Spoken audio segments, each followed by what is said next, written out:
Welcome back to another episode of Infidelity Tales Lab. We're thankful for your continued viewership. Before we begin, tell us, where in the world are you watching from? We love knowing our global reach. Now, let's dive into today's story. Chapter 1, The Foundation.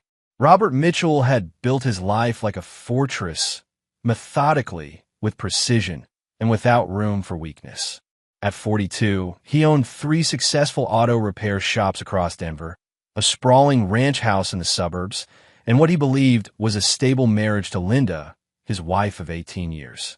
Their children, Amy, 16, and Tyler, 14, completed what appeared to be the perfect American family portrait. Rob's success hadn't come easily. Born to Frank Mitchell, a Vietnam veteran who raised him alone after his mother's death when Rob was 12, he learned early that loyalty was earned and betrayal was unforgivable. Frank had drilled into him a simple philosophy. Trust is a privilege, son. Once someone breaks it, they've shown you who they really are. Never forget that lesson. The lesson had served Rob well in business. He was known for his handshake deals, his fair treatment of employees, and his absolute intolerance for dishonesty. When mechanics tried to overcharge customers or suppliers attempted to shortchange him, Rob's response was swift and final. There were no second chances in Robert Mitchell's world. Linda Mitchell, née Linda Hartwell, had been different when they met. Or so Rob thought. She was 22, working as a receptionist at a dental office, charming and vivacious with auburn hair and green eyes that seemed to light up when she laughed. Rob, then 24 and to start his first shop, was immediately smitten. Their courtship was a whirlwind of romantic dinners and weekend trips to the mountains. What Rob didn't know was that Linda had already mastered the art of being exactly what people wanted her to be. Born to parents who divorced when she was 8, she learned to navigate between 2 households by telling each parent what they wanted to hear. By her teens, manipulation had become second nature. She saw Rob's potential before he did. The ambitious young man with calloused hands and clear goals who would provide the comfortable life she craved. The early years of their marriage were genuinely happy. Rob worked 18-hour days building his business, while Linda played the supportive wife, hosting dinner parties for potential clients and charming everyone she met. When Amy was born, followed by Tyler 2 years later, Linda seemed to embrace motherhood naturally.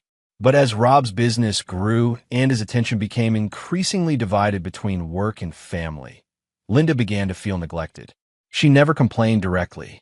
Instead, she made subtle comments about other husbands who took their wives on romantic getaways or bought them expensive jewelry. She'd sigh wistfully at the neighbor's new car or mention how tired she was of their routine. Rob, focused on providing financial security, interpreted these hints as encouragement to work even harder. It was during Tyler's Little League season 3 years ago that Linda first met Derek Thompson. Derek was the assistant coach, recently divorced, and everything Rob wasn't: attentive, spontaneous, and available. He noticed when Linda got her hair done, complimented her on her choice of outfit, and made her feel like the most interesting woman in the room. Derek was 38, a real estate agent with a smooth tongue and flexible morals. His own marriage had ended when his wife discovered his affair with a client. Rather than learning from his mistakes, Derek had simply become more careful. He specialized in targeting married women who felt underappreciated, and Linda was a perfect mark: beautiful, lonely, and married to a man who was too busy building an empire to notice his queen's growing discontent. Their affair began with coffee after practice sessions, progressed to lunches while the kids were at school, and eventually escalated to afternoon encounters at Derek's downtown condo. Linda told herself she deserved happiness, that Rob had driven her to this by neglecting her emotional needs. Derek whispered that she was wasted on a man who couldn't appreciate her true worth. Meanwhile, Rob remained oblivious. He trusted Linda completely, never questioning her explanations for being out or her new interest in fitness classes that seemed to run longer each week. When she suggested they take out a $15,000 personal loan to renovate the kitchen, Rob signed the papers without hesitation. Linda had always handled the household finances, and he assumed she knew what she was doing. The loan money never touched the kitchen. Instead, it funded Linda and Derek's elaborate fantasy life. expensive dinners, weekend trips to mountain resorts when Rob was working, and ultimately, the Hawaiian vacation that would bring everything crashing down. Chapter 2. The Discovery. The November air was crisp as Rob pulled into his driveway that Thanksgiving evening, exhaustion weighing heavy on his shoulders. He'd spent the entire day at his newest shop location, dealing with a burst pipe that had flooded the service bay. The emergency had consumed his holiday, but the damage was contained, and his team would be able to reopen on Friday. All he wanted was to join his family for leftover turkey and maybe watch some football with Tyler. The house looked oddly quiet as he approached, only the porch light glowing in the darkness. Usually by this time on Thanksgiving, the living room would be bright with activity. Amy practicing guitar, Tyler playing video games, Linda organizing the kitchen with military precision. Rob's keys jangled as he unlocked the front door. "Hello, I'm home." His voice echoed in the silence. He walked through the foyer, past the formal dining room where Linda's best china usually remained untouched after their holiday meal. Tonight, the table was bare. The sound of a fork scraping against a plate drew him toward the kitchen. There, under the harsh fluorescent lighting, sat his father, Frank, methodically eating what appeared to be a hastily assembled turkey sandwich. The 68-year-old man looked up with an expression Rob had rarely seen, a mixture of fury and profound sadness. "Dad, what are you doing here? Where's everyone?" Frank set down his fork and gestured toward a folded piece of paper beside his plate. "Read it." Rob's hands trembled slightly as he unfolded the note. Linda's careful handwriting, the same script that had penned love letters during their courtship, delivered the killing blow in neat blue ink. "Rob, by the time you read this, the kids and I will be in Hawaii with Derek. I've spent the $15,000 loan on this trip because we deserve a real vacation with someone who actually cares about family time. Derek understands what it means to put loved ones first. We'll be staying at the Maui Grand Resort for 10 days. Don't try to contact us. Amy and Tyler are excited to spend time with their real father figure. Take care of Frank. He seemed lost when we left. Maybe you two can figure out how to be a family without us. Linda." Rob read the note 3 times, each word hitting him like a physical blow. The $15,000 loan he'd co-signed thinking it was for kitchen renovations. His children calling another man their real father figure. His wife of 18 years dismissing their marriage with the casual cruelty of someone discarding an old appliance. When did they leave? Rob's voice was steady, but Frank could see the dangerous calm settling over his son's features. This morning, around 10, Linda was rushing around, packing suitcases. Told the kids it was a surprise vacation. Amy seemed excited, but Tyler looked confused. He kept asking when you'd be joining them. "And you've been here since then?" Frank nodded. "She asked me to come over to keep an eye on things while you were at work. Didn't tell me they were leaving until I got here. Found a note on the counter and figure I should wait for you to get home." Rob walked to the refrigerator and opened it, staring at the leftover turkey and untouched sides that should have fed his family for days. Everything looked normal, domestic, exactly as it should be. But the illusion of his perfect life had been shattered completely. "Dad," Rob said finally, his voice carrying a cold certainty that made Frank's military instincts prick up. "We'll fix this." Frank studied his son's profile, recognizing something he'd seen in Vietnam. The moment when a good man decided that someone had crossed a line from which there was no return. "What are you thinking, son?" Rob folded the note carefully and slipped it into his shirt pocket. "I'm thinking that Linda and Derek have made a serious miscalculation. They think they can humiliate me, steal from me, and poison my children against me. They're about to learn exactly who they've been playing games with." The next 3 days passed in a blur of careful preparation. Rob called in sick to work for the first time in 5 years, claiming a family emergency. It wasn't entirely a lie. He spent hours on the phone with his lawyer, his accountant, and several private investigators he'd used for background checks on potential business partners. Frank watched his son work with quiet admiration. This wasn't the desperate flailing of a broken man. This was the methodical planning of someone who understood that revenge was a dish best served with surgical precision. By Sunday evening, Rob had a complete picture of Derek Thompson's life. The man was drowning in debt from his divorce, behind on his condo payments, and being investigated by the State Real Estate Commission for questionable practices. More importantly, Rob had discovered something Derek and Linda didn't know he knew. The Hawaii trip wasn't just a vacation. It was Derek's escape plan. "They're not coming back," Rob told his father as they sat in his home office, surrounded by documents and phone records. Derek's been moving money around, closing accounts. He's planning to convince Linda to start fresh somewhere else. Hawaii is just the first stop. Frank leaned back in his chair. "And the kids?" Rob's jaw tightened. "Amy's 16. She can make her own choices about where her loyalties lie. Tyler's 14 and confused. But if Linda thinks she can use my children as weapons against me, she's about to discover how wrong she is." The call came Monday evening, just as Rob had predicted. Linda's voice was nervous, artificial in its cheerfulness. "Rob, I know you must be upset, but I need you to understand. Where are my children, Linda? They're fine. They're happy. Derek's been wonderful with them.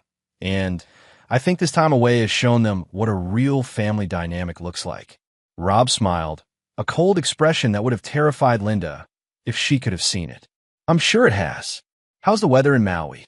There was a pause. "It's beautiful." "Rob, I want you to know this isn't about hurting you. It's about finally choosing happiness. I understand completely. When will you be bringing my children home?" That's what I called to discuss. Derek thinks it might be better if we extended our stay. The kids are doing so well here in... Linda. Rob's voice cut through her rambling like a knife. "Bring my children home." "Or what?" The challenge in her voice was clear. "You'll throw a tantrum? You'll make threats?" "Derek says you're probably too proud to even file for divorce. He thinks you'll just accept this and move on." Rob looked at his father, who was listening to every word on the speakerphone. Frank nodded once, a gesture of solidarity that spoke volumes. "Tell Derek I said hello," Rob replied calmly. "And Linda, enjoy the rest of your vacation. Really enjoy it." Chapter 3. The Setup. Tuesday morning arrived gray and cold, matching Rob's mood as he sat in his kitchen drinking coffee and finalizing his plans. The house felt enormous without Amy's music drifting from upstairs or Tyler's constant questions about everything from homework to whether they could get a dog. But Rob couldn't afford to dwell on the emptiness. He had work to do. His first call was to Miranda Kowalski, a private investigator he'd used to vet potential business partners. Miranda was a former Denver police detective who'd gone private after getting fed up with department politics. She was thorough, discreet, and had no moral qualms about what Rob was planning. "I need everything," Rob told her as they sat in her downtown office. Derek Thompson's financials, his client list, his travel history, his social media, his phone records if you can get them. "I want to know every person he's ever screwed over and every corner he's cut." Miranda took notes on a legal pad, her expression neutral. "Time frame. I need it yesterday. Money's no object. And your wife?" Rob's expression hardened. "Linda Mitchell, née Hartwell. I want her digital footprint mapped. Every email, every text, every social media post for the past 3 years. I want to know when this affair started and how deep it goes. You're looking for leverage. I'm looking for justice." Miranda studied Rob's face for a moment. "I'll have preliminary information by tomorrow. Full workup by Friday." "Rob, whatever you're planning." "I'm not planning anything illegal, Miranda. I'm simply going to give my wife and her boyfriend exactly what they deserve." While Miranda began her digital investigation, Rob spent the day making his own inquiries. His first stop was Derek's real estate office, a sleek glass building in Cherry Creek, where Derek worked for Premier Mountain Properties. Rob introduced himself to the receptionist as a potential client looking for commercial property. "Derek Thompson was recommended to me," Rob lied smoothly. "I understand he specializes in investment opportunities." The receptionist's expression flickered with something Rob couldn't quite identify. "Mr. Thompson is currently out of the office. Perhaps I could connect you with another agent." "Won't he be back?" "Well, he's on vacation this week. But to be honest, Mr. Mitchell, I probably shouldn't say this, but Derek's been having some performance issues lately. If you're looking for serious commercial investment, I'd recommend speaking with Sarah Volkov." She's our top commercial agent. Rob smiled warmly. Performance issues? The receptionist glanced around nervously. There had been some complaints. Clients saying he promised things he couldn't deliver, missed deadlines. Between you and me, I think management has been looking for a reason to let him go. I appreciate the honesty. What kind of complaints? Mostly from sellers who say he overvalued their properties to get listings, then couldn't find buyers at the promised prices. A few buyers who claim he misrepresented property conditions. Nothing that's gone to court, but Rob filed this information away. Derek's professional reputation was already hanging by a thread. That could be useful. His next stop was more personal. Tyler's middle school was a 10-minute drive from Derek's office, and Rob knew the afternoon dismissal routine by heart. He'd picked up Tyler dozens of times for dentist appointments or early baseball practices. Today, he was fishing for information. Ms. Patricia Henderson, Tyler's 8th grade homeroom teacher, greeted Rob with concern when he appeared at her classroom door. Mr. Mitchell, I was surprised when Tyler didn't come to school today. Is everything all right? Family vacation, Rob replied. Last-minute trip to Hawaii. Tyler will be back next week. How wonderful for him. He's been struggling a bit lately, actually. I was going to call you about his behavior in class. Rob felt a chill. What kind of behavior? Well, he's been distracted, Moody. Last week he got into an argument with another student who made a comment about his mother. Something about seeing her with another man at the mall. Tyler got quite upset, said the boy was lying.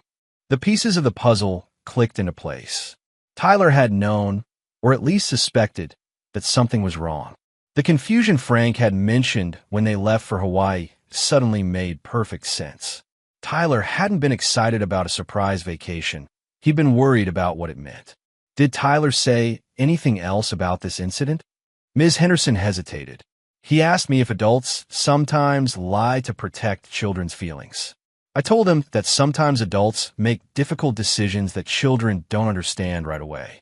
He seemed to be wrestling with something, but he wouldn't talk about it. Rob thanked Ms. Henderson and left the school with a heavy heart. His 14-year-old son had been carrying the burden of his mother's betrayal, trying to make sense of something that no child should have to understand. The thought of Tyler's confusion and pain added a new layer to Rob's resolve. Wednesday morning brought Miranda's preliminary report, delivered in a manila envelope that would change everything. Rob spread the documents across his kitchen table while Frank made coffee, both men studying the evidence of Linda and Derek's deception. The affair started 18 months ago. Miranda's voice came through the speaker as she walked them through her findings. I've got hotel receipts, restaurant charges, even a jewelry purchase Derek made for Linda last Valentine's Day, while you were out of town for that shop owners conference. Rob remembered that weekend. He'd been in Phoenix, learning about new diagnostic equipment. Linda had claimed she was sick and couldn't join him, said she was going to spend Valentine's Day in bed with soup and Netflix. Instead, she'd been at the Broadmoor in Colorado Springs with Derek, living off his credit cards and playing house. Here's where it gets interesting, Miranda continued. Derek's been planning this for months. He's been liquidating assets, moving money offshore. There's a property in Costa Rica that he put a deposit on 6 weeks ago. Frank whistled low. Costa Rica? No extradition treaty for most financial crimes, Miranda explained. Derek's not just running away with your wife, Rob. He's running from something. I'm still digging, but I think he's been embezzling from his real estate clients. Rob studied the financial documents. Derek had been living beyond his means for years, using client escrow accounts as his personal bank. The Hawaii trip wasn't just a vacation. It was a shopping trip for a new life in Central America, funded by other people's money. What about Linda? Rob asked. She's been active on social media throughout the trip. Posted dozens of photos of her and the kids with Derek, all tagged with locations and timestamps. She's been portraying him as the perfect family man, the devoted boyfriend who finally appreciates her. The comments from her friends are interesting. Miranda's report included printouts of Linda's Facebook and Instagram posts. Photos of Derek teaching Tyler to surf, of Amy laughing at dinner, of Linda herself looking radiant in a Sunset Beach photo with the caption, "Finally found my happiness." Sometimes you have to be brave enough to choose yourself. The comments were indeed interesting. Several of Linda's friends had posted supportive messages, but others seemed confused or concerned. Linda's sister had written, "What about Rob? Are you sure this is the right choice?" Linda's response was telling. Rob's had 18 years to prioritize his family. Some people never learn. Rob closed the file and looked at his father. "She's made her choice public. Posted pictures of my children calling another man their father figure for all the world to see." Frank nodded grimly. "What's the next move?" Rob pulled out his phone and started dialing. "Time to make some calls." Derek Thompson thinks he's been clever, but he's about to learn that stealing from Robert Mitchell was the biggest mistake of his life. The first call was to his lawyer, the second to his accountant, and the third to a business contact in Hawaii who owed Rob a favor. By Thursday morning, the trap would be set, and Linda and Derek would have no idea what was coming. As Rob worked late into the night, preparing for the phase of his plan that would bring his wife and her lover back to Denver, he thought about Tyler's question to his teacher. Do adults sometimes lie to protect children's feelings? Soon, Tyler would learn that sometimes adults lie for much worse reasons. But he'd also learn that some adults, the ones who truly love you, will move heaven and earth to protect what matters most. The game was about to begin, and Rob Mitchell intended to win. Chapter 4. The Trap. Thursday morning found Rob in his home office before dawn, orchestrating the first phase of his counterattack. His contact in Hawaii, James Nakamura, owned a chain of equipment rental companies across the islands and had worked with Rob's shops for years, providing specialty tools when Rob's customers needed work done on exotic vehicles they'd shipped from mainland. "Rob, good to hear from you," James said over the phone. "Though it's pretty early here. What can I do for you?" "I need a favor, James." "A big one." Rob explained the situation in broad strokes: his wife's affair, the stolen loan money, the public humiliation.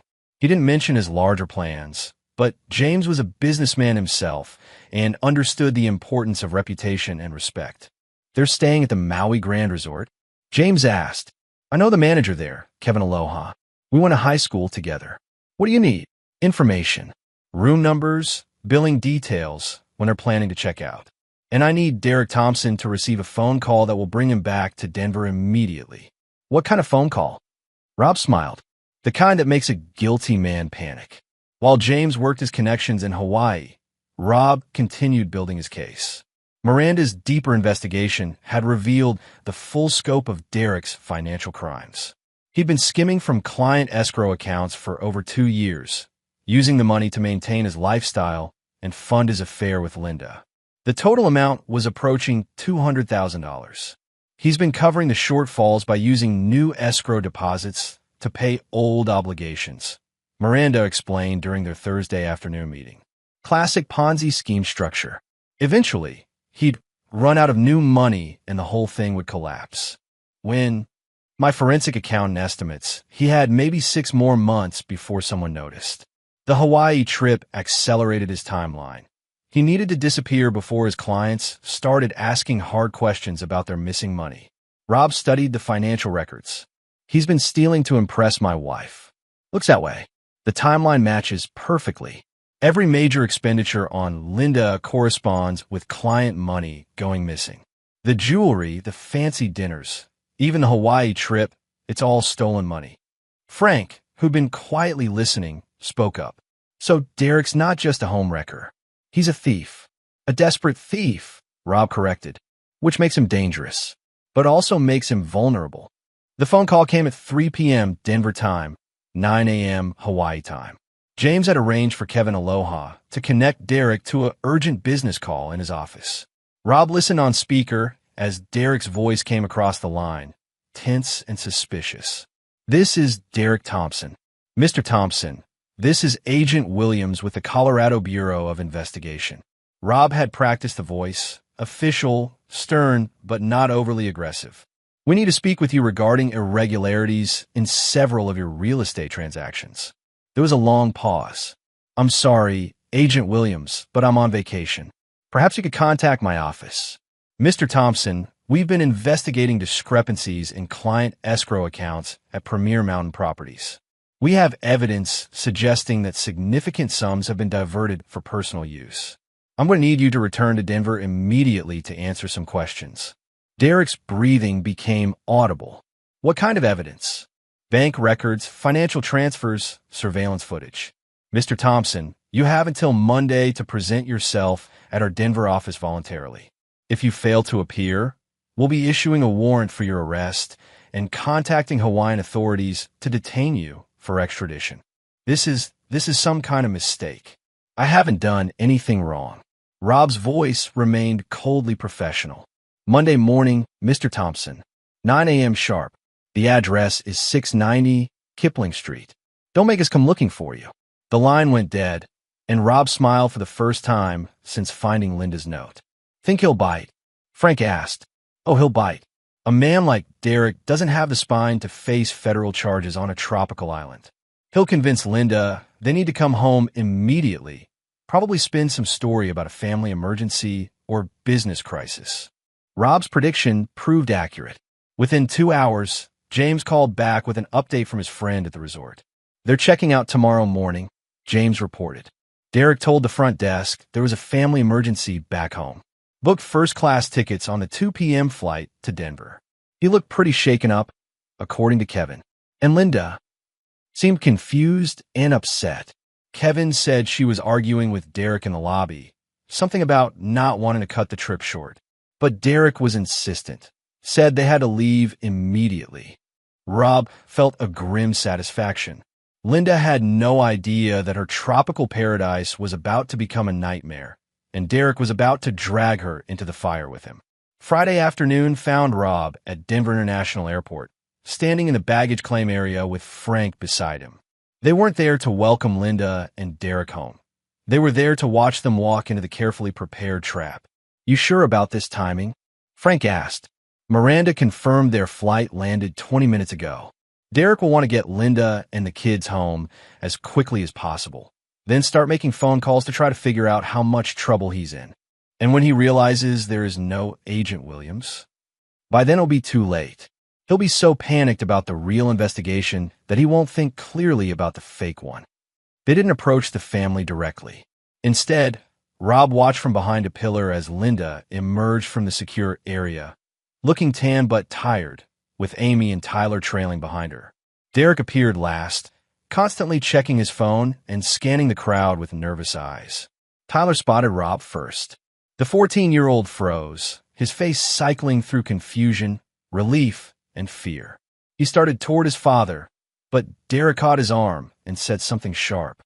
Tyler's expression crumpled, and Rob felt his anger crystallize into something harder and more dangerous. Amy noticed Tyler's reaction and followed his gaze, her eyes widening when she saw Rob. Unlike her brother, she moved closer to Derek, as if seeking protection. The gesture hit Rob like a physical blow, his own daughter, viewing him as a threat rather than safety. Linda finally noticed the family drama and turned to see what had captured their attention.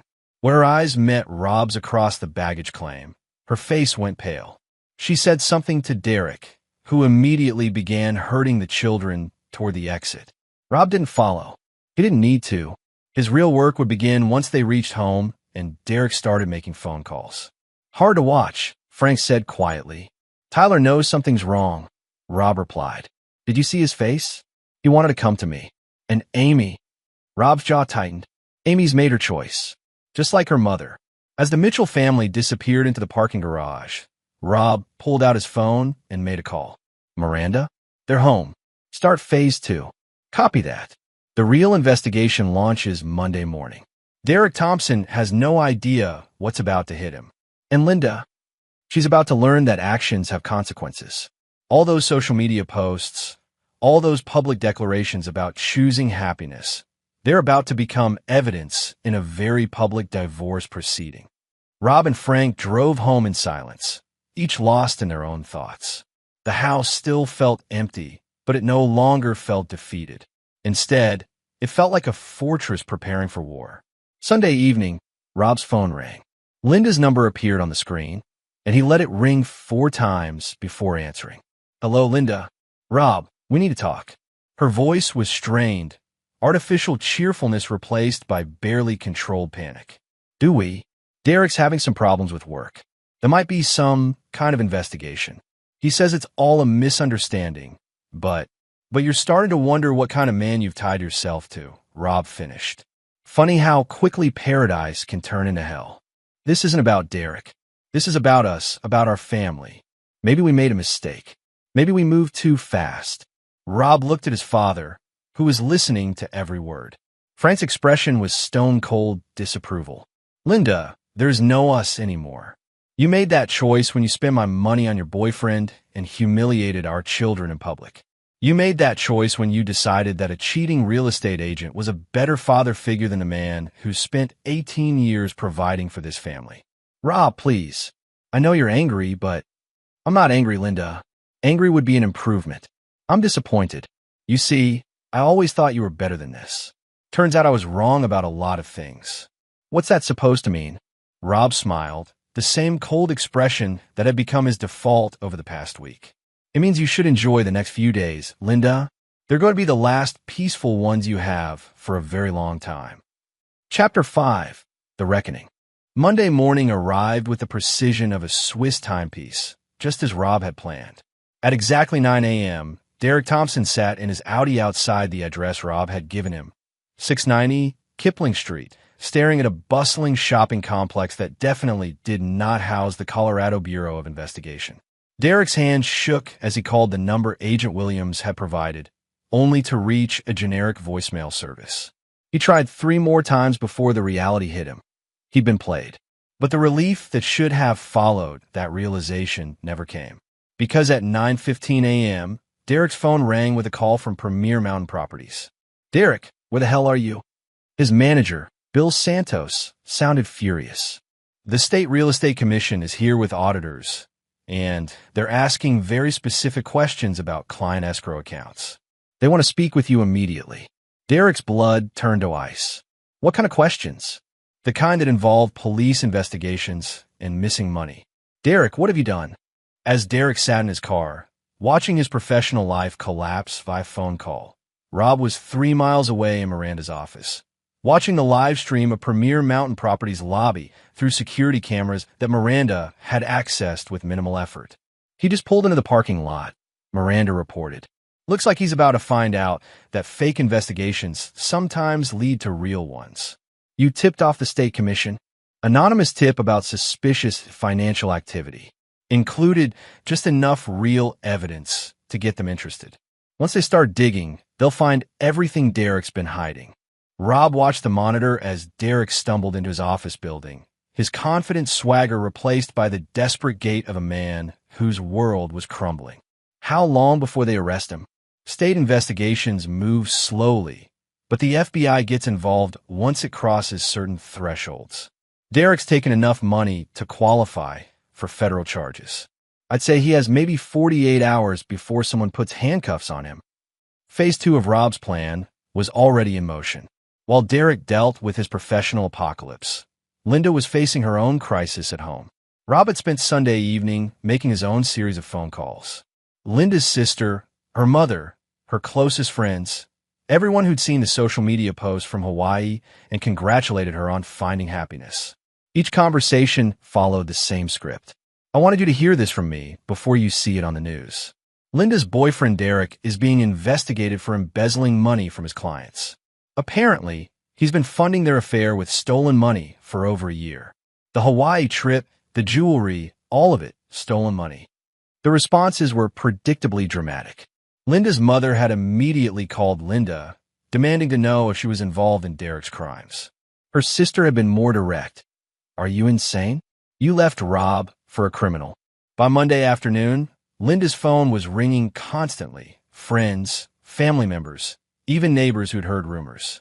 The perfect life she'd showcased on social media was revealed as a fraud built on stolen money and lies. Linda's breaking point came when Amy's best friend's mother called to ask if it was true that Amy's new stepfather was going to prison.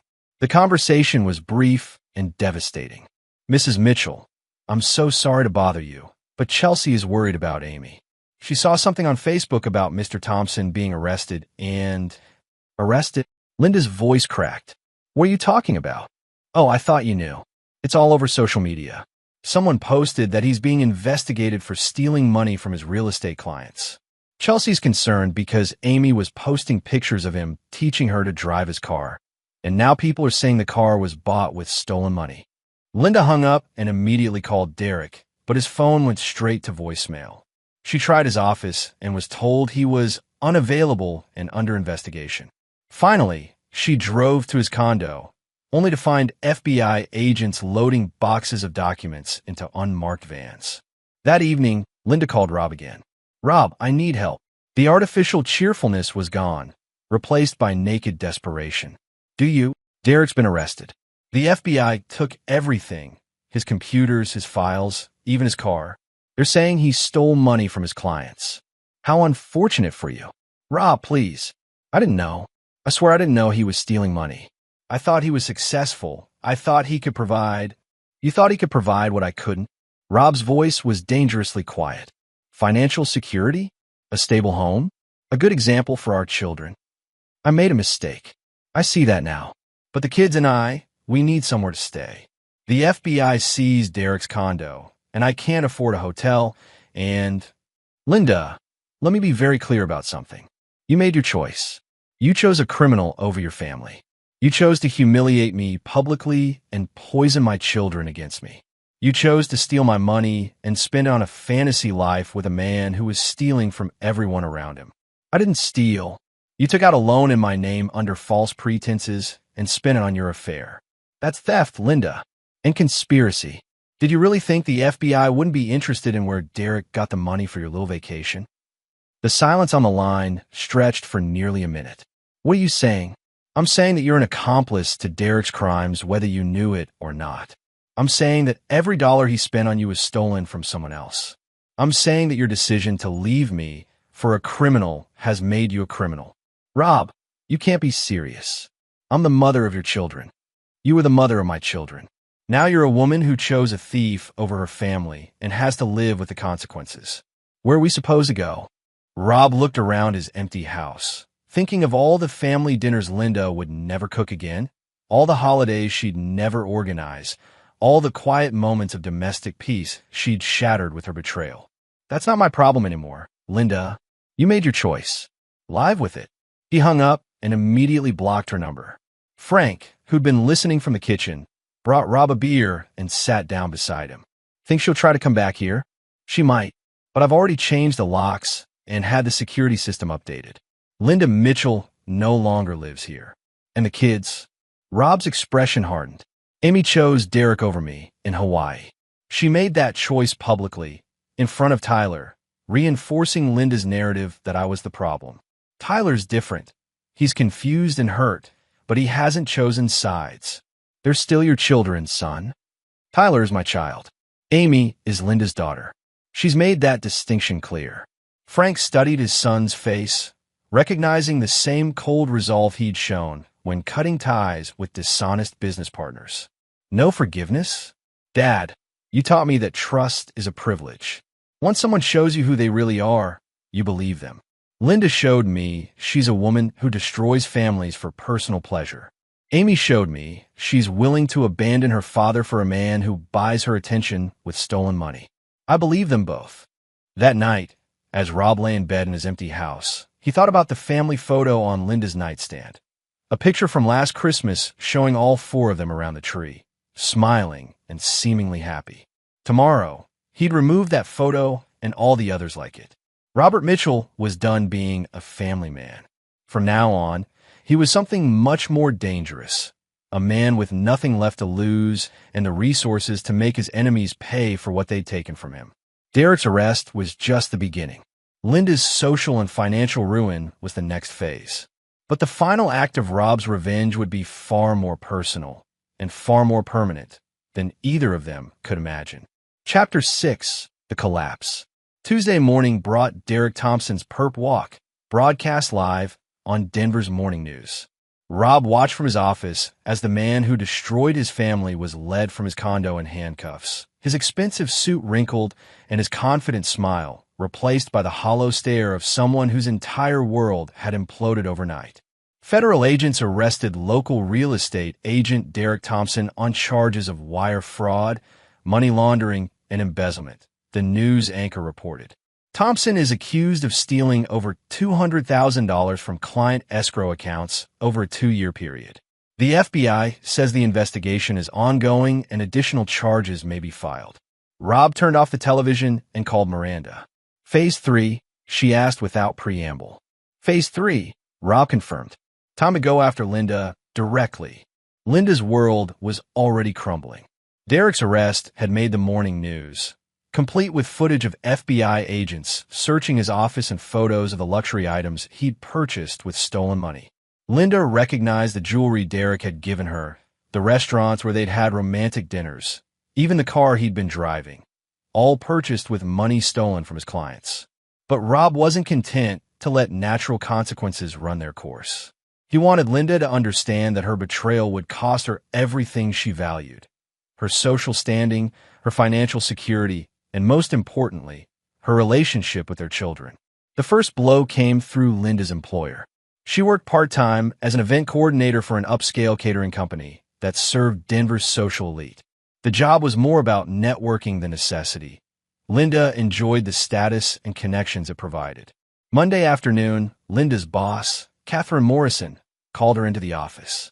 "Linda, I need to discuss your recent situation," Catherine said, her voice carefully neutral. "I don't know what you mean." "The news about Derek Thompson. The FBI investigation. Linda, several of our clients have expressed concern about having someone involved in a federal criminal case handling their events." Linda felt her stomach drop. "I'm not involved in Derek's business problems. I had no idea what he was doing." "Perhaps not, but perception matters in our industry. The Hendersons have already canceled their anniversary party after seeing you on the news walking out of Derek's condo during the FBI raid. I was just trying to get my things." "Linda, I'm sorry, but we have to let you go. Our reputation is everything, and right now, associating with you is a liability we can't afford." Linda left the catering company with a severance check for 2 weeks' pay and the crushing realization that her professional reputation was destroyed. In a city like Denver, where the social elite formed a tight-knit circle, word would spread quickly. No similar company would hire her. But Rob wasn't finished. The second blow came through Amy's high school. Amy had returned to classes Tuesday morning, trying to pretend that everything was normal. But teenagers were brutal, and social media was forever. Within hours, Amy's classmates had found Linda's Facebook posts from Hawaii, along with news coverage of Derek's arrest. "Amy's dating a criminal," one post read, accompanied by a screenshot of Amy laughing with Derek on the beach. "Guess we know where they got the money for that Hawaii trip," read another. By lunch, Amy was in the school counselor's office, crying and asking to go home. "The other kids are saying terrible things," Amy told the counselor. "They're saying Derek stole money and that my mom is a criminal too. They're saying my family is a bunch of thieves." The counselor, Mrs. Patricia Walsh, had dealt with teenage drama for 20 years, but this situation was particularly sensitive. The school had already received calls from parents concerned about Amy's home situation. "Where are you living now, Amy?" Mrs. Walsh asked gently. "With my mom at a hotel. We can't go back to Derek's place because the FBI took everything, and Dad won't talk to us." "Have you tried calling your father?" Amy's face crumpled. "Mom says he's too angry to listen. She says he blames us for what happened, that he thinks we chose Derek over him." Mrs. Walsh made a note in Amy's file. "Would you like me to call your father? Sometimes adults need help communicating during difficult times." "You could try, but Mom says he's changed. She says he's become cold and mean, that he's trying to punish us for Derek's crimes." The call to Rob came that afternoon. Mrs. Walsh explained Amy's distress and asked if he would consider family counseling to help everyone process the situation. "Mrs. Walsh, I appreciate your concern, but Amy made her choice in Hawaii. She publicly embraced Derek as her father figure and rejected me. Now that Derek's in prison, she wants to come back? That's not how loyalty works. Mr. Mitchell, she's 16 years old. Teenagers make mistakes. Adults make mistakes, Mrs. Walsh. 16-year-olds make choices. Amy chose to humiliate me on social media by calling another man her real father. She chose to support her mother's affair publicly. Those choices have consequences. What about Tyler? He's been asking about you." Rob paused. Tyler was different. He'd been confused and manipulated, but he hadn't actively participated in Linda and Amy's campaign against him. Tyler's welcome to call me anytime, but only Tyler. The third blow came through Linda's family. Rob had been systematically contacting Linda's relatives, sharing the full story of her affair and Derek's crimes. Her mother, sister, and closest cousins had all been told about the stolen money, the public humiliation, and Linda's complete lack of remorse. Linda's sister Kelly called Wednesday evening. "Linda, I've been thinking about this situation, and I need to ask you something." "What now? Did you know Derek was stealing money?" "Kelly, I've told everyone. I had no idea about his business problems." "That's not what I asked. I asked if you knew he was stealing money. Because Mom and I have been talking, and we can't figure out how you didn't know. The man was unemployed half the time, but somehow he could afford five-star restaurants and luxury vacations." "You're not stupid, Linda. He told me he was successful. He told you what you wanted to hear because you wanted to believe it. Just like you wanted to believe that leaving Rob was some brave act of self-determination instead of what it really was, a selfish woman destroying her family for a fantasy." "Kelly, you don't understand." "I understand perfectly. You had a good man who worked his ass off to provide for you, and you threw him away for a criminal who bought your attention with stolen money. And now you want sympathy because your bad choices have consequences. I need help. The kids and I have nowhere to go, no money. Then maybe you should have thought about that before you burned your bridges." "Linda, you made your bed. Now lie in it." The call ended with Linda staring at her phone in shock. Her own sister had cut her off. Thursday brought the final blow. Tyler called Rob from the hotel where he and Linda and Amy were staying. "Dad, it's Tyler." Rob's heart ached at the sound of his son's voice. "Tyler, how are you holding up?" "Dad, I'm scared. Mom cries all the time, and Amy won't talk to anyone.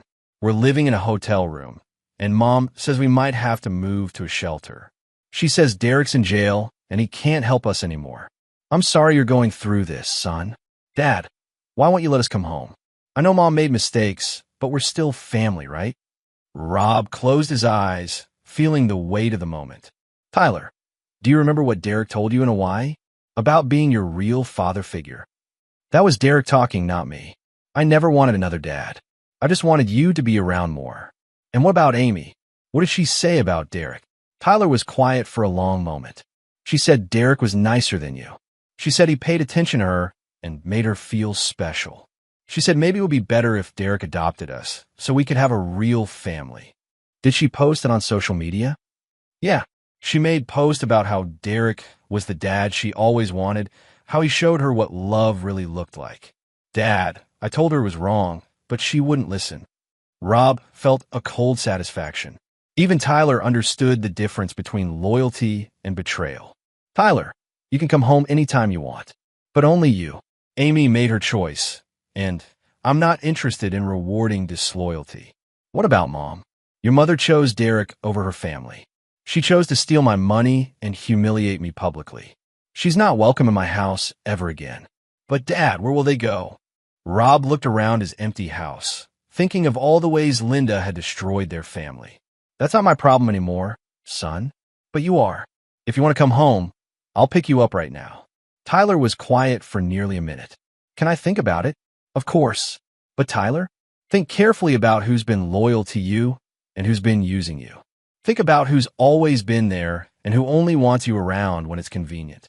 After the call ended, Rob sat in his kitchen and opened a beer. Phase 3 was complete. Linda was professionally ruined, socially ostracized, and financially desperate. Derek was in federal prison, facing decades behind bars. Amy had learned that actions have consequences, even for 16-year-olds who think they can destroy their families without repercussions. All that remained was Tyler's choice. Would he stay loyal to the women who'd betrayed his father, or would he come home to the man who'd never stopped fighting for him? Rob would know soon enough, and then, finally, his revenge would be complete. Chapter 7.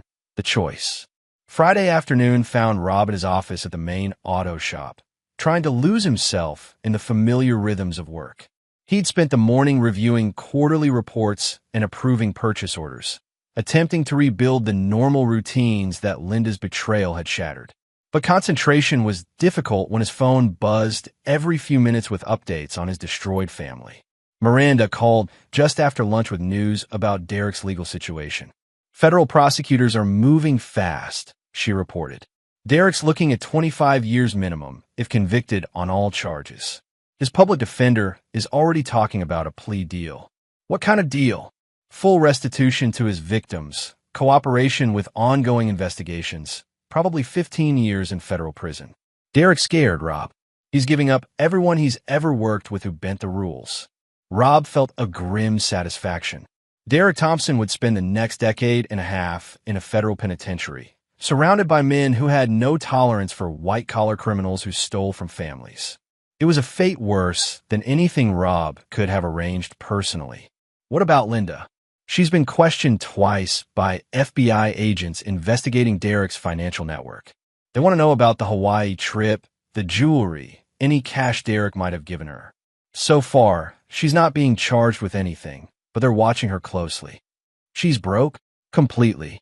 The hotel bill is running up against her credit card limit, and she's got maybe $300 in checking. No job, no prospects, and no family willing to help.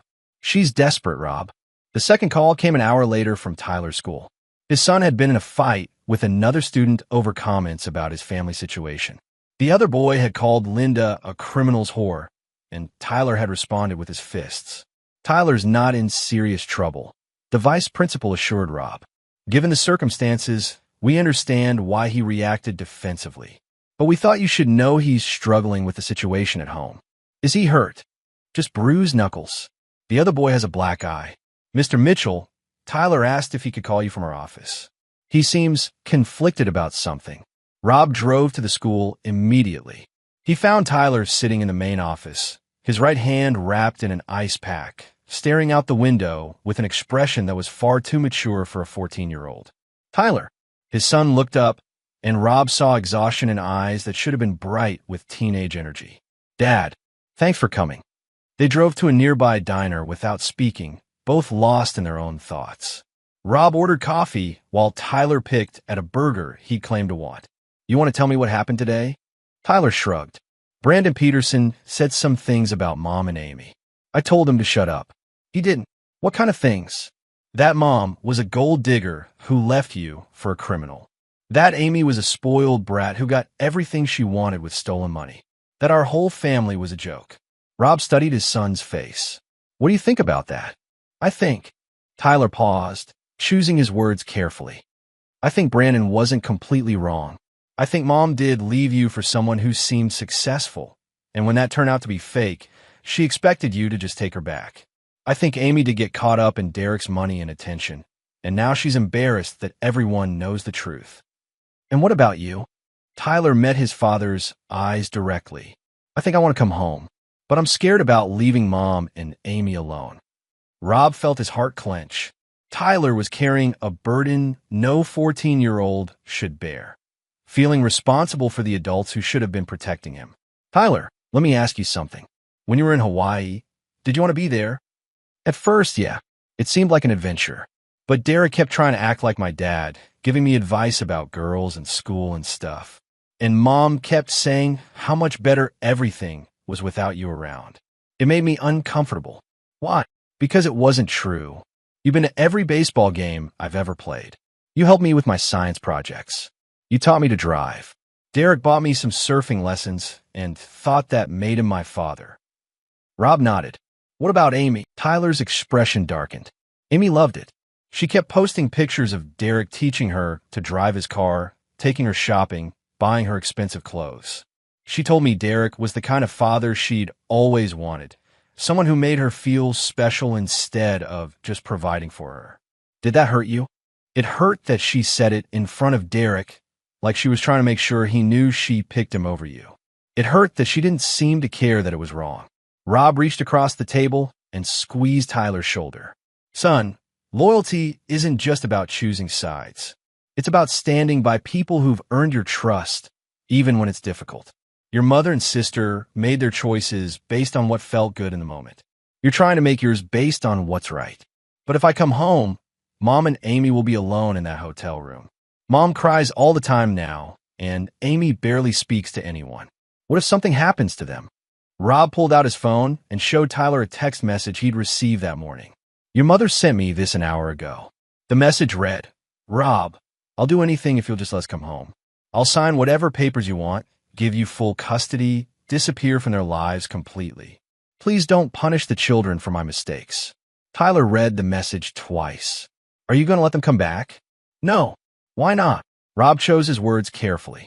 Tyler, imagine you had a best friend who borrowed money from you, then spent it on expensive gifts for someone else.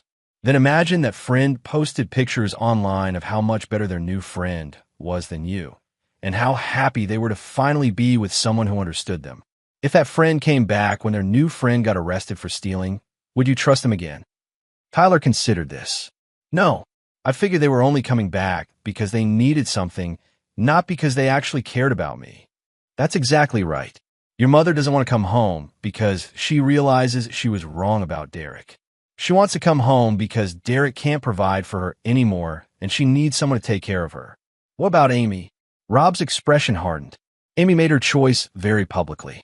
She told the world that Derek was a better father than me, that she was happier with him than she'd ever been with our family. She meant every word when she said it, Tyler. The only reason she'd want to come back now is because her new father figure is in prison. Tyler was quiet for several minutes, processing everything his father had said. Dad, if I come home, will you try to help Mom and Amy? I'll make sure they're not homeless or starving. But Tyler, I will never trust either of them again, and I will never allow them back into my life. They made their choice. Now, they have to live with it. Tyler nodded slowly. Can I ask you one more thing? Anything. If I had chosen Derek over you in Hawaii, would you forgive me? Rob looked at his son, really looked at him. Tyler had his mother's eyes, but his father's stubborn chin. He was trying to be loyal to everyone and ending up loyal to no one, except possibly himself. Honestly, I don't know, but you didn't choose Derek. You chose to stay confused and conflicted instead of taking the easy path. That tells me you have integrity, even when it's painful. I want to come home, Dad, but I want to tell Mom and Amy myself face to face. Rob paid the check, and they drove to the hotel where Linda and Amy were staying. The Econo Lodge was a far cry from the Maui Grand Resort where this had all started, but it was what Linda could afford now that Derek's stolen money had dried up. They found Linda and Amy in room 237, sitting on opposite beds and staring at muted television. Both looked up when Tyler knocked, their faces showing a mixture of hope and fear when they saw Rob behind him. Tyler. Linda stood up, smoothing down her unwashed hair. What are you doing here? I came to talk to you and Amy. Amy remained on her bed, studying her phone screen. If Dad's here to gloat, I'm not interested. Tyler looked at his sister with an expression Rob had never seen before, disappointment mixed with pity. Amy, I'm going home with Dad. Both Linda and Amy turned to stare at him. Tyler, you can't, Linda said quickly. We're a family. We need to stick together. Are we a family, Mom? Because in Hawaii, you kept telling me how much better our lives were without Dad. You kept saying Derek was the father we deserved. That didn't sound like you thought Dad was part of our family. Linda's face crumpled. I was confused. I made mistakes, but I never stopped loving you and Amy. Tyler looked at Amy, who was still focused on her phone. Amy, do you want to come home with me and Dad? Amy finally looked up, her eyes red-rimmed from crying. Home to what? Dad hates us now. You heard what people at school are saying. Everyone knows we chose Derek over Dad, and now Derek's in prison. We're a joke. So you'd rather stay here feeling sorry for yourself than admit you made a mistake? I didn't make a mistake. Amy snapped. Derek was good to me. He paid attention to me. He made me feel special. With stolen money, Amy. Everything Derek gave you, everything he bought, every trip he took you on, it was all stolen from other families. Amy's voice rose. I didn't know that. Did you care where the money came from? Did you ever ask why Derek could afford to spend thousands of dollars on us, while Dad had to work 60 hours a week just to pay the bills? Amy fell silent, and Tyler turned back to Linda. Mom, I love you, but I can't trust you anymore. You lied to me about Derek, you lied to me about Dad, and you lied to me about what we were doing in Hawaii. You used me to hurt Dad, and I won't let you do that anymore. Linda began crying again. Tyler, please. I need you. I can't do this alone. Tyler walked over and hugged his mother, but Rob could see the reluctance in his son's movements. You're not alone, Mom. You have Amy, and Amy has you. Maybe you can figure out how to be a family together. Tyler stepped back and walked toward the door where Rob was waiting. Tyler, Amy called out. If you leave with him, don't expect me to forgive you. Tyler paused at the door and looked back at his sister. Amy, I don't need your forgiveness. I need my self-respect. And I can't have that if I stay here and pretend that what happened in Hawaii was okay. As they walked to Rob's truck, Tyler was quiet until they reached the parking lot. Dad, yeah. I'm sorry it took me this long to choose. Rob put his arm around his son's shoulders. Tyler, the fact that it was a hard choice shows you have a good heart. But you made the right choice in the end. As they drove away from the hotel, Rob felt something he hadn't experienced in weeks. Hope. Tyler was coming home. Not because he had nowhere else to go, but because he'd chosen loyalty over convenience, integrity over comfort. Linda and Amy would have to find their own way forward. Rob had given them every opportunity to make things right, and they'd chosen to double down on their mistakes instead. Now, they could live with the consequences while Rob and Tyler rebuilt what was left of their family. Chapter 8, The Reckoning. 6 months later, Rob stood in his kitchen on a Saturday morning, watching Tyler flip pancakes with the concentrated focus of someone who'd finally found his footing. The house felt different now, not empty, but purposefully quiet. Father and son had developed their own rhythms, their own traditions, their own way of being a family. Tyler had thrived since coming home. His grades had improved. He made the varsity baseball team as a freshman, and most importantly, he'd stopped carrying the weight of adult problems on his teenage shoulders. He'd learned to be a kid again, secure in the knowledge that his father would handle the complicated parts of life. The divorce had been finalized 3 months earlier. Linda had signed whatever papers Rob's lawyer put in front of her, desperate to avoid any criminal charges related to Derek's embezzlement scheme. She'd received no alimony, no share of Rob's business assets, and no custody rights. The prenuptial agreement she dismissed as unromantic 18 years earlier had proven to be prophetic. Derek was serving 15 years in federal prison after accepting a plea deal. The FBI had recovered less than 30% of the stolen money, meaning his victims would never be fully compensated for their losses. Rob felt no sympathy for Derek's situation. Federal prison was exactly where men like him belonged. Amy had made her choice to stay with Linda, and Rob had respected that decision by having no contact with his eldest daughter. She was living with Linda in a small apartment across town, working part-time at a grocery store to help pay rent while finishing her senior year of high school. According to Tyler, who occasionally saw her at school, Amy was bitter and angry, blaming Rob for destroying the family rather than accepting responsibility for her own choices. Linda had found work as a receptionist at a medical office, making barely enough to cover basic expenses. Her social circle had evaporated completely. The upscale friends who'd once envied her lifestyle now crossed the street to avoid being associated with a woman who'd left her husband for a convicted felon.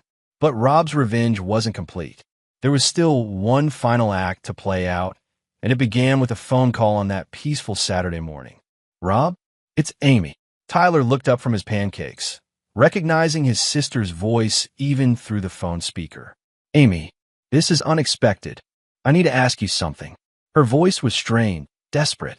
Tyler said you're planning to sell the house and move somewhere smaller. Tyler said correctly. This house is too big for 2 people, and I'm thinking about relocating the business to Colorado Springs. Better opportunities there. What about my room? What about all my things? Rob looked around the kitchen, noting the absence of any trace of Amy's existence. He'd already donated her belongings to charity 6 months earlier. Amy, you don't live here anymore. You made that choice when you decided to stay with your mother. But it's still my home. It's still my family. No, Amy. Tyler and I are your family. Your mother and Derek were your chosen family. Remember? You made that very clear on social media. There was a long pause. Derek's in prison, Dad. He's gone. Yes, he is. How's that working out for you? Amy's voice cracked. It's terrible. We live in a tiny apartment. Mom cries all the time. I have to work after school just to help pay for groceries. Nobody at school talks to me anymore. My friends all think I'm a joke. That sounds like a difficult situation. Dad, please. I know I made mistakes, but I was 16. I was confused. Can't you forgive me? Rob exchanged glances with Tyler, who was listening to every word. Amy, forgiveness and trust are different things. I can forgive a 16-year-old for making poor choices, but I can't trust someone who publicly humiliated their family for personal gain. It wasn't for personal gain. You posted dozens of photos of Derek buying you expensive clothes, teaching you to drive his luxury car, taking you to exclusive restaurants. You wrote captions about how he was the father you'd always wanted, how he showed you what real love looked like. You used my pain to elevate yourself on social media. Amy began crying. I was stupid. I was caught up in the attention and the nice things. But I never stopped loving you. Did you love me when you told your friends that Derek was a better father than me?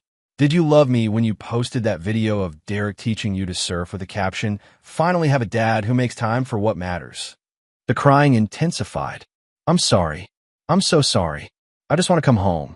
Amy, you are home. You're with the people you chose when it mattered. Your mother needed you to validate her decision to leave me, and you provided that validation enthusiastically.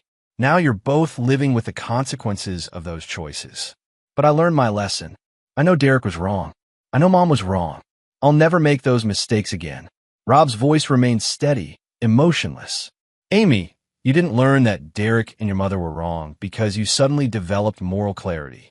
You learned it because Derek got arrested and you realized that all the expensive gifts and exotic vacations were purchased with stolen money. You're not sorry for betraying me. You're sorry that your betrayal didn't work out better for you. Tyler set down his spatula and looked directly at his father. Rob could see understanding in his son's eyes. Tyler knew this conversation was necessary, even if it was painful to witness. Dad, what if I promise to make it up to you? What if I publicly apologize, tell everyone I was wrong? Amy, do you remember what you said to Tyler when he decided to come home with me? Amy's voice trailed off. You told him not to expect your forgiveness if he chose me over you and your mother. You made it clear that loyalty was a one-way street. Everyone should be loyal to you, but you owed loyalty to no one. I was angry. I was hurt. You were honest. For the first time in months, you were completely honest about who you are and what you believe. I appreciate that honesty, Amy. It helped me understand exactly where I stand with you. The silence stretched for nearly a minute before Amy spoke again. So that's it? You're just going to cut me out of your life forever? Amy, I didn't cut you out. You left. You chose Derek over me, luxury over loyalty, immediate gratification over family. You celebrated those choices publicly and encouraged others to see me as the problem. Now you want to come back because your choices didn't work out the way you planned. Tyler got to come home. Tyler never chose Derek over me. Tyler never posted on social media about how much better his life was without me. Tyler never told his friends that Derek was the father he'd always wanted. Tyler stayed loyal even when it was difficult and inconvenient. Amy's voice turned angry. So you're punishing me for being honest about my feelings? Rob smiled, recognizing Linda's manipulative tactics in his daughter's words. No, Amy. I'm respecting your choices. You were honest about your feelings. You felt that Derek was a better father than me, that your life was better without me in it, that I was holding your family back from happiness. I'm simply agreeing with your assessment and giving you the Derek-free, Rob-free life you said you wanted. But I was wrong, were you? Or are you just disappointed that Derek turned out to be a criminal? If Derek had been legitimately wealthy, if he'd never been arrested, would you be calling me today? Amy couldn't answer that question, and her silence was answer enough. Amy, I hope you and your mother find happiness together. I hope you both learn from this experience and make better choices in the future. But you won't be making those choices as part of my family. Dad, please. Rob hung up and immediately blocked Amy's number. Tyler served the pancakes without speaking, processing what he'd just witnessed. Finally, he looked up at his father. Was that hard for you? Yes and no. It was hard because I remember the little girl who used to sit on my lap and ask me to read her stories. But it was easy because that little girl grew up to be someone who could betray her family for a shopping spree. Do you think she'll ever understand why you won't take her back? Rob considered the question carefully. I think Amy will spend years telling herself that I'm cruel and unforgiving. I think she'll convince herself that she was just a confused teenager who made innocent mistakes. I think she'll rewrite history until she's the victim and I'm the villain. But deep down, she'll always know the truth. She'll know that she had a choice between loyalty and luxury, and she chose luxury. She'll know that she had a chance to support her family during a crisis, and instead she made the crisis worse. That knowledge will follow her for the rest of her life. Tyler nodded slowly. I'm glad I chose to come home. So am I, son. So am I. That afternoon, Rob called his real estate agent and put the house on the market. Tyler would finish his freshman year at his current school. Then they'd move to Colorado Springs for a fresh start. They'd find a smaller house, establish new routines, and build the life that Linda and Amy had rejected. As Rob stood in his backyard, looking at the swing set he'd built for Amy and Tyler when they were small, he felt a profound sense of closure. Linda was working at a medical office, struggling to pay rent. Amy was bagging groceries and blaming everyone but herself for her situation. Derek was in federal prison, where he belonged. Meanwhile, Rob and Tyler were planning a future together. Baseball games and college visits, camping trips and business discussions, all the father-son experiences that Linda had dismissed as insufficient. Rob had learned a valuable lesson from Linda's betrayal. Loyalty was indeed a privilege, and those who proved themselves disloyal deserved neither forgiveness nor second chances. He'd applied that lesson thoroughly, and the results spoke for themselves. The Mitchell family was finally at peace, even if it was a much smaller family than it had once been. Chapter 9. New Beginnings. 2 years after the Thanksgiving that changed everything, Rob stood on the deck of his new house in Colorado Springs, watching Tyler practice pitching in their backyard. At 16, Tyler had grown 3 inches and filled out considerably, his throwing arm strong enough to earn interest from college scouts. More importantly, he'd grown into the kind of young man Rob was proud to call his son, responsible, loyal, and uncompromising in his integrity. The relocation had been exactly what they both needed. Rob's auto repair business had expanded to include 2 locations in Colorado Springs, serving both civilian customers and military personnel from nearby Fort Carson. Tyler had made the varsity baseball team as a sophomore and was already being recruited by Division I schools. Their new life was intentionally simple. Rob worked reasonable hours, attended every one of Tyler's games, and spent weekends hiking the nearby mountains or working on projects around their modest but comfortable house. They'd found peace in the absence of drama, contentment in the knowledge that they could trust each other completely. The call came on a Thursday evening in March. Tyler answered the phone while Rob was grilling dinner on their back deck. "Dad, it's for you." Says her name is Kelly. Rob recognized the name immediately, Linda's sister. He hadn't spoken to Kelly since the divorce proceedings, but he'd heard through mutual acquaintances that she'd maintained her position that Linda had destroyed her own life through selfishness and poor judgment. "Rob, I'm sorry to bother you, but I thought you should know. Linda's in the hospital." Rob felt no emotional response to this news, neither satisfaction nor concern, just a mild curiosity about why Kelly thought he needed to know. "What happened?" "Car accident. She's going to be okay, but she's pretty banged up. Broken ribs, concussion, her legs in a cast. She'll be in the hospital for at least a week." "I'm sorry to hear that. Is there something specific you need from me?" Kelly was quiet for a moment. "Rob, she's asking for you. She says she needs to talk to you, that there are things she has to say before it's too late." "Kelly, Linda has had 2 years to reach out if she wanted to talk. She chose not to. I don't see why a car accident changes that. She's scared, Rob. She's been struggling since the divorce, barely making ends meet. Amy graduated high school, but couldn't afford college, so she's still working retail and living at home. They're both miserable, and I think Linda finally realizes what she threw away." Rob looked through the kitchen window at Tyler, who was doing homework at the dining room table. His son was focused and content, secure in a life built on honesty and mutual respect. "Kelly, I hope Linda recovers fully from her injuries, but her struggles aren't my responsibility anymore. She made her choices, and I've made mine. Rob, I know she hurt you terribly, but she's still the mother of your children. She's the mother of Amy, who chose to stay with her. Tyler lives with me now, and he's thriving. Linda doesn't get to claim credit for that. What about forgiveness? What about giving people second chances? Rob smiled, a cold expression that Kelly couldn't see but would have recognized if she'd known him better. Kelly, let me tell you about second chances.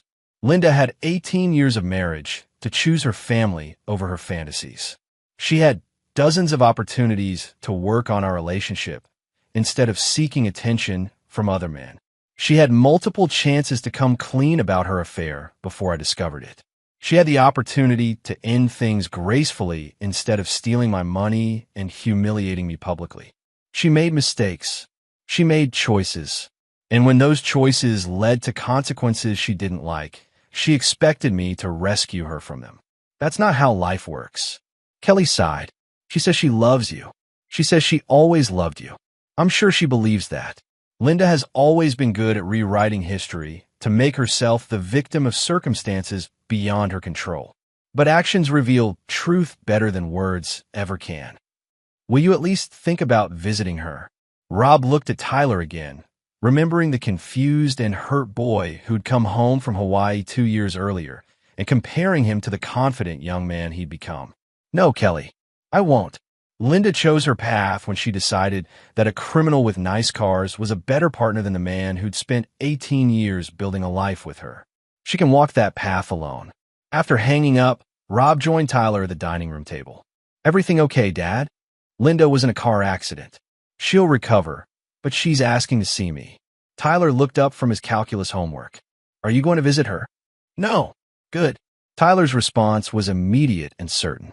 She had 2 years to apologize if she really meant it. She only wants to see you now because she's scared and wants someone to take care of her. Rob studied his son's face, recognizing the same clear-eyed assessment of character that had driven Tyler's decision to come home 2 years earlier. You don't think people can change? Tyler considered the question seriously. I think people can change their circumstances or their behavior when they have to. But I don't think they change who they are at their core. Mom is someone who uses people when she needs them and discards them when she doesn't. Amy is someone who chooses whatever seems easiest or most beneficial at the moment. Neither of them has given me any reason to think they're different now. That's a pretty harsh assessment. Is it wrong? Rob considered his son's words. Linda had indeed spent 2 years making no effort to contact either of them, despite knowing where they lived and how to reach them. Amy had made no attempt to repair her relationship with Tyler or acknowledge her role in the family's destruction. They both simply expected time to heal wounds they'd never bothered to clean or bandage. No, Tyler, it's not wrong. Then why would we invite people back into our lives who've proven they can't be trusted? Rob felt a surge of pride in his son's wisdom. Tyler had learned the lesson that Rob himself had taken too long to internalize. That loyalty and trust were earned through consistent actions, not granted automatically based on blood relations or shared history. 3 days later, Kelly called again. Rob, Linda's being discharged tomorrow. She's having trouble walking, and she can't drive with her leg in a cast. Amy's working double shifts to cover the medical bills, and they're behind on rent. I know you don't want to help Linda, but could you at least send some money for Tyler's sake? Tyler lives with me, Kelly. He doesn't need anything, but they're still his family. No, Rob interrupted. I'm his family. Linda and Amy are people he used to live with who chose not to be part of his life anymore. Rob, you can't be this cold forever. Kelly, I'm not cold. I'm practical. Linda has had every opportunity to make things right with Tyler and me. Instead, she spent 2 years wallowing in self-pity and expecting us to feel sorry for her. Her medical bills aren't my responsibility, her rent isn't my concern, and her inability to support herself isn't my problem. What if Tyler wants to help them? Rob looked at Tyler, who was listening to the conversation while pretending to read. Tyler's welcome to make his own choices about his relationship with Linda and Amy, but he won't be doing it with my money or my blessing. Tyler shook his head firmly, making his position clear. I think Tyler's already made his choice, Kelly. After the call ended, Tyler set down his book and looked at his father. Dad, do you ever regret cutting them off so completely? Rob considered the question honestly. I regret that it was necessary. I regret that Linda and Amy chose to value things over relationships. I regret that our family couldn't survive their selfishness. But I don't regret protecting myself and you from people who've proven they can't be trusted. Do you think we're better off without them? Rob looked around their peaceful home, thinking about the quiet dinners without arguments, the weekends without drama, the consistent happiness they'd built together. Tyler, when someone shows you who they are, believe them. Linda showed me she's someone who destroys families for personal gratification. Amy showed me she's someone who'll betray the people who love her for temporary advantages. I believe them both. And us. We're exactly where we belong, son. Building something better with people who deserve our loyalty. That evening, as Rob and Tyler worked together in their garage, restoring a classic Mustang they'd bought as a project, Rob reflected on the strange mathematics of loss and gain. He'd lost a wife and daughter, but he'd gained something more valuable: certainty about who could be trusted and who couldn't. Linda and Amy would continue struggling with the consequences of their choices, probably for years to come. They'd continue expecting rescue from the very people they'd betrayed, never quite understanding why that rescue never came. Meanwhile, Rob and Tyler had built something solid and lasting. A relationship based on mutual respect, shared values, and absolute loyalty. It was a smaller family than Rob had once imagined, but it was also a stronger one. As Tyler handed him a wrench, smiling with the easy contentment of someone who knew he was valued and trusted, Rob felt the final piece of his revenge click into place. The best revenge wasn't punishment. It was success. It was building something better with people who deserved it while leaving the betrayers to face the natural consequences of their choices. Linda had chosen Derek over family, and now she was alone. Amy had chosen luxury over loyalty, and now she was working retail to pay for her mother's medical bills. Derek was serving his 15th year in federal prison. And Rob and Tyler were exactly where they belonged, together, at peace, and absolutely certain that they'd made the right choices when it mattered most. Justice, Rob had learned, wasn't always swift, but was always thorough. And there you have it. Another story comes to an end. What did you think? I'd love to hear your thoughts in the comments below. If you enjoy this story, consider joining our community by subscribing. It means the world to us. For more stories like this one, check out the recommended videos on screen. And I'll see you there.